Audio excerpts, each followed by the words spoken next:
Good morning. I'm going to try to answer the question, how is it that a person generally seen, particularly by the press, as eloquent during the campaign is now seen as largely rhetorically unsuccessful, or at least less eloquent than he was seen as during the campaign? And I'm going to argue that during the campaign, what Barack Obama offered the American people was classic epideictic in the Greek sense, a rhetoric that created a sense of collective community grounded in hope and a sense of reconciliation embodied in who he was as an individual and in that message. That concept isn't new or controversial. I'm just going to assume that you'll accept it on its face.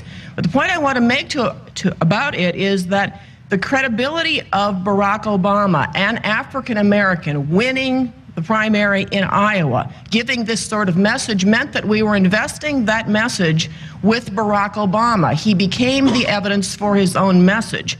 And at a time in which the public was widely ready to repudiate George Bush, he became the incarnation of everyone's hopes and dreams as the un-Bush.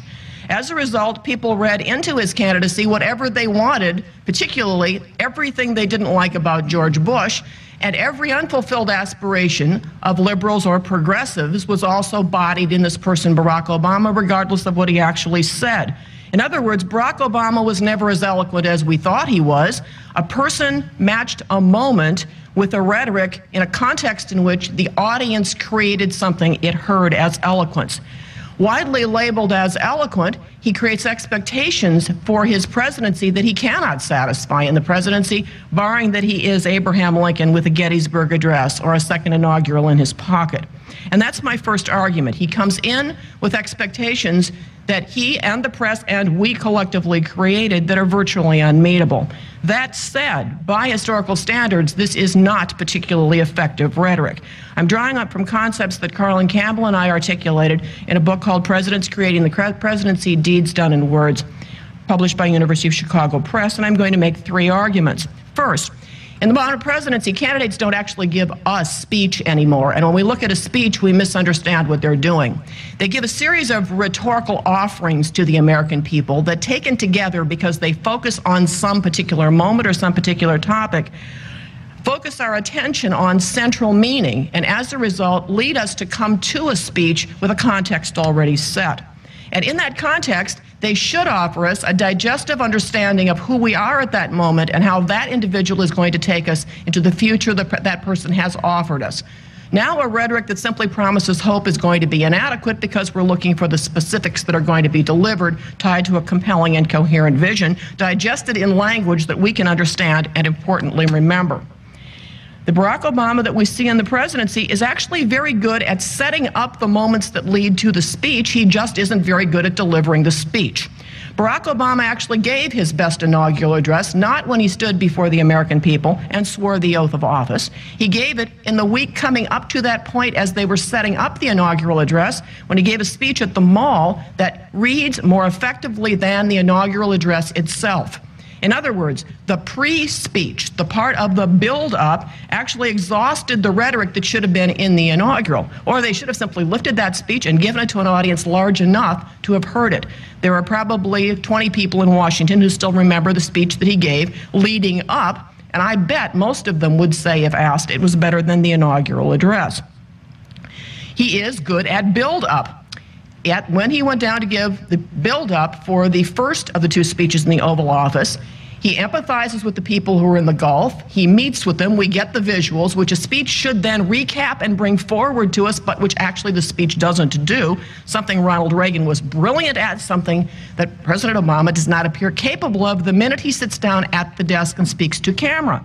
But he manages to do it when he's in a speaking situation. So he empathized, and importantly, he engaged in performative utterance. He ate seafood, thereby suggesting that it was safe to eat seafood, and the next night when he gave the speech, he was still alive, thereby suggesting that the evidence justified the claim that you could safely eat seafood. In other words, he got the build-up right. What does he do now with his first Oval Office speech? He basically tells you he's going to hold BP accountable, and the next day, he holds BP accountable. He gets his escrow account. As a result, he's kept the promise.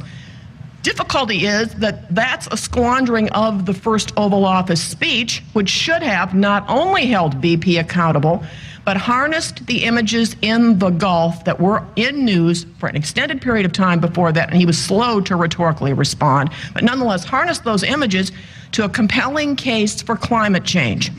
The presidency is handed climate change legislation. Compelling case for climate change, in my judgment, is already being made on its own. In that environment, the presidency offered, or the context offered him as president the opportunity to give a great speech. Presidents can't just give a great speech willy-nilly. They need to be in a context in which a great speech is invited. Now we have weeks of coverage of every evocative image you can put in place from your own memory. And in that environment, the public is asking large questions that could yield a legislative answer. Suppose that night he harnessed all of those images to a speech as graceful, as eloquent as his epidictic during the campaign in service of that larger vision. And he told us the cost and he told us the consequences if we did not act. And he said, I may not be able to get this. I know that there's going to be Republicans on the other side who don't want this. I know I don't have the 60 votes I need, but it's the most important thing we can do in this environment. He might not have gotten his legislation, but he would have increased the likelihood he would have gotten it, and that speech could have been memorable as a high point of that presidency. He walked away from the rhetorical moment and used his first Oval Office speech to basically say, I'm going to hold BP accountable, which is practically a done deal anyway. They'd pretty much promised that they were going to be. So having set something up, he didn't capture the moment, and that's a failure of this presidency. He also has not yet in this presidency, in the moments in which he has given us major pieces of rhetoric, offered us a digestive sense of what this presidency is going to do. When one talks about these synecdochic statements or digestive statements of the presidency, such as ask not what your country can do for you, they sound as if they're sound bites until you realize that there's a definition underlying a presidency in those kinds of statements. That helps us understand the Kennedy presidency.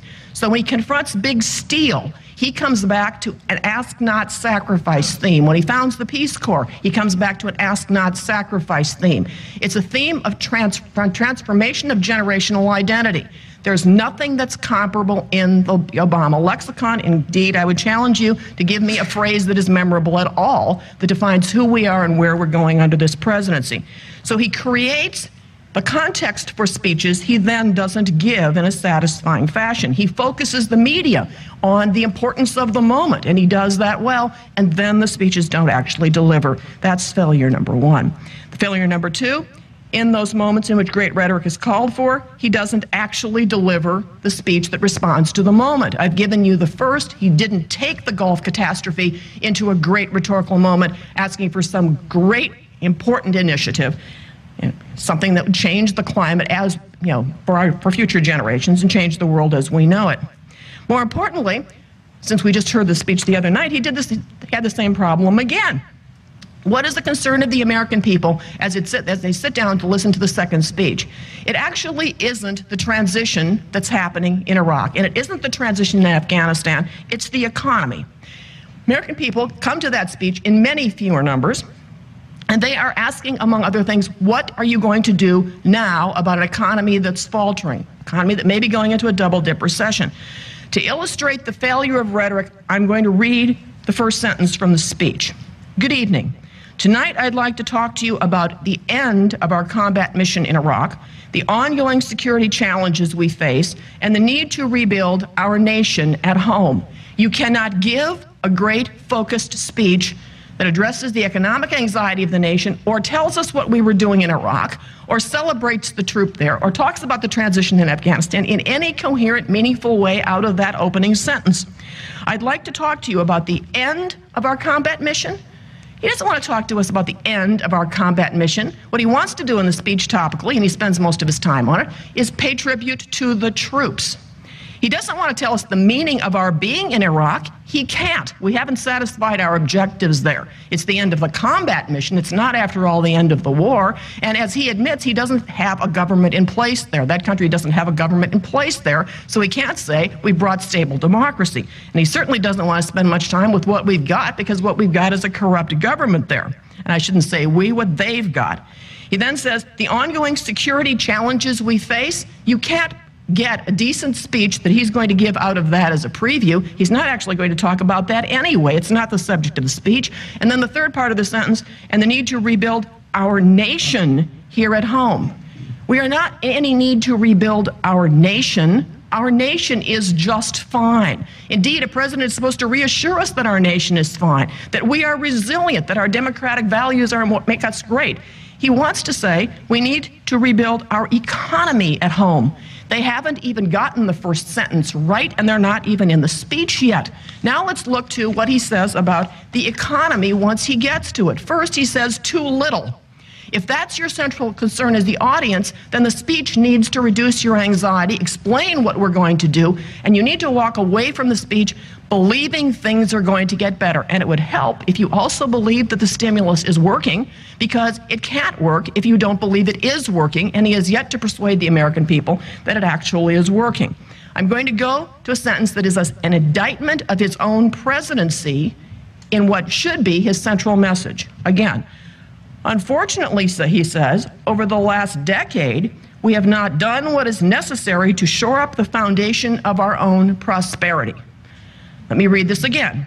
Unfortunately, over the last decade, we have not done what is necessary to shore up the foundation of our own prosperity. Let me ask you this question.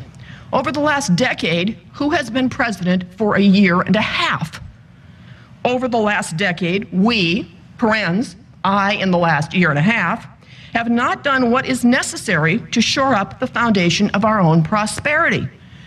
I don't know what the speechwriters were thinking. I think they think the last decade was George Bush's presidency. Okay, well, let's assume that. Well, then we're indicting, in a Democratic president's voice, the last 2 years of the Clinton presidency. This is poor writing, poorly executed, in a part of a speech that doesn't do what it needed to do in order to satisfy the anxieties of an audience who, after all, creates the meaning of discourse by bringing its assumptions to bear on what the audience is being offered by the speaker in a specific moment in time. Having said that largely the Obama presidency succeeds in setting up speeches it never delivers, and when it delivers doesn't deliver well, let me say one thing that is positive about the rhetoric of the Obama presidency. There has been one high point rhetorically in this presidency, and it was not a traditional rhetorical moment. It was one that a president created. Presidents either respond to what's there, and he should have in a way that he didn't in the Gulf crisis, or they create a moment for us, wrestle our attention, and tell us something we need to know. When Barack Obama gathered the Republicans together and engaged in a dialogue with them about the health care reform initiative, he demonstrated the strength of his own arguments. He demonstrated his intellect. He demonstrated rhetorical capacity largely not evident in debates. He suggested a high level of competence and also command of that as an issue, and he won the moment. That person has got to find his way to feature those skills in the presidency if he is to become not a great president, if he is to become an adequate president rhetorically.